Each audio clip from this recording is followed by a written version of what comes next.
Selamat pagi saudara, kembali bertemu dalam GPDI Film Matematis Menyapa dimanapun Anda berada. Firman Tuhan bagi kita pagi hari ini terdapat dalam 2 Tawarik pasal 26 ayat yang kelima. Begini bunyi firman Tuhan. Ia mencari Allah selama hidup Sakaria, yang mengajarnya supaya takut akan Allah, dan selama ia mencari Tuhan, Allah membuat segala usahanya berhasil. Puji Tuhan saudara, ayat ini menceritakan Raja Uzia. Uzia adalah raja yang sangat terkenal dan diberkati Tuhan. Uzia menjadi raja di umurnya yang sangat muda, 16 tahun, dan dia memerintah selama 52 tahun dan menjadi raja yang sangat kuat. Saudara, Uzia memiliki prestasi yang sangat mengesankan. Ya, dia menang melawan Filistin, bahkan dia juga merobohkan tembok-tembok musuh, tembok Gad, Yakni, dan tembok Asdod. Sebagai pencapaiannya menang atas perang. Saudara, dia juga sanggup menaklukkan Amon, sehingga dalam masa pemerintahannya Amon yang memberikan upeti kepada Raja Uzia. Dia juga memiliki begitu banyak sumur untuk kebutuhan ternaknya. Karena dia kaya, dia memiliki begitu banyak ternak dan dia menggali begitu banyak sumur untuk kebutuhan ternaknya. Tidak hanya sampai di situ saudara, Uzia adalah raja yang menyukai pertanian, sehingga dia mempekerjakan begitu banyak petani untuk mengusahakan pertanian milik Raja Uzia. Saudara putra Tuhan, dia menjadi raja yang sangat berhasil dan diberkati oleh Tuhan karena dia juga memiliki pasukan yang sangat kuat dan pasukan yang sangat setia mendukung Uzia dan segala sesuatu yang dia kerjakan. Sehingga atas segala keberhasilannya, dalam ayat yang ke-15 dikatakan, nama raja itu termasyhur sampai ke negeri-negeri yang jauh karena ia ditolong dengan ajaib sehingga menjadi kuat. Uzia berhasil dalam segala sesuatu yang dia kerjakan karena dia ditolong dengan cara yang sangat ajaib oleh Tuhan Allahnya. Dia Allah yang setia kepada Uzia, dia menjadikan segala sesuatu yang Uzia kerjakan berhasil. Terima kasih Tuhan. Namun di atas segala keberhasilannya, di atas segala kemasyhurannya, Uzia menjadi orang yang sombong. Uzia meninggikan hati.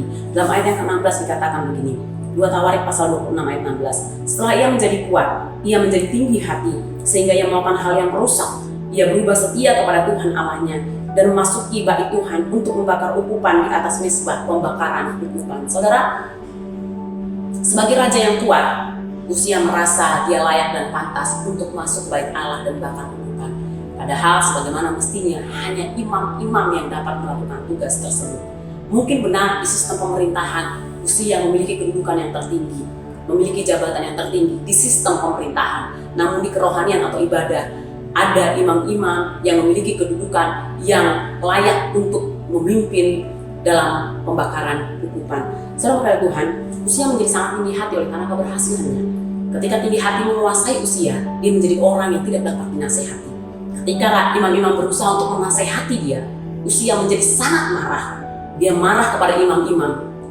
Di tengah kemarahannya kepada imam-imam, firman Tuhan katakan saat itulah muncul dusta di dahinya.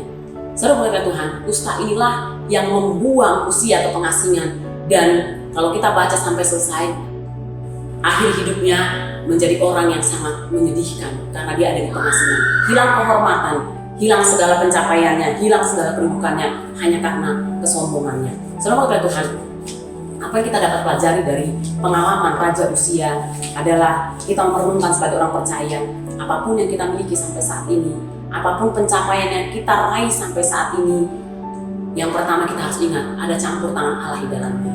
Yang kedua, ada campur tangan orang-orang yang begitu mengasihi kita dan setia mendukung kita. Sehingga pencapaian apapun yang kita miliki sampai saat ini, jangan membuat kita sombong, jangan membuat kita tinggi hati, tapi hendaknya setiap hari kita minta kepada Tuhan untuk memenuhi kita dengan hikmat, untuk senantiasa kita boleh rendah hati. Karena rendah hati ini saudara Tuhan membawa kita bersikap bijak. Dengan rendah hati kita tahu batasan. Dengan rendah hati kita mampu tunduk kepada otoritas. Mungkin di kantor kita ada pimpinan, tapi di gereja atau di peribadatan ada hamba-hamba Tuhan, ada orang-orang khusus yang Tuhan percayakan untuk memimpin jalannya ibadah. Mungkin di rumah kita sebagai kepala rumah tangga yang mengatur segala sesuatu. Namun di tempat lain, mungkin di kantor atau di tempat ibadah di gereja, ada orang-orang yang Tuhan khususkan untuk memimpin kita. Dan rendah hati membawa kita mampu tunduk pada otoritas dimanapun kita berada. Sehingga apapun posisi kita, apapun jabatan kita, tidak membawa kita sombong.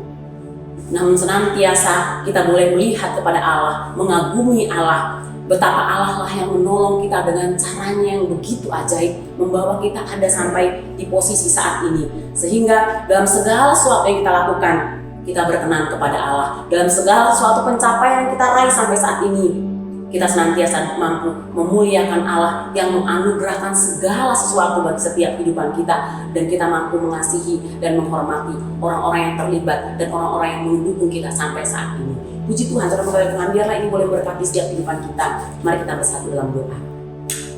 Tuhan, terima kasih buat segala sesuatu yang Tuhan berikan bagi kami sampai saat ini, pencapaian, jabatan, apapun itu. Kami bersyukur buat berkat-Mu bagi setiap kehidupan kami, dan biarlah terus ini membawa kehidupan kami semakin hari semakin mengagumi Engkau sebagai Tuhan yang menolong kami dengan cara yang ajaib, dan kami mampu mengasihi dan menghormati orang-orang di sekitar kami yang senantiasa mendukung dan mengasihi kami dalam segala sesuatu yang kami kerjakan. Terima kasih Bapa, yang bersyukur buat segala sesuatu yang Tuhan beri bagi kami sepanjang hari ini. Biarlah pimpinan Tuhan menjadi bagian dalam setiap kehidupan kami, sehingga apa yang kami kerjakan semuanya berhasil. Terima kasih Bapa, dalam nama Tuhan Yesus Kristus kami sudah berdoa dan syukur. Haleluya, amin. Puji Tuhan, selamat pagi, Tuhan Yesus berkati.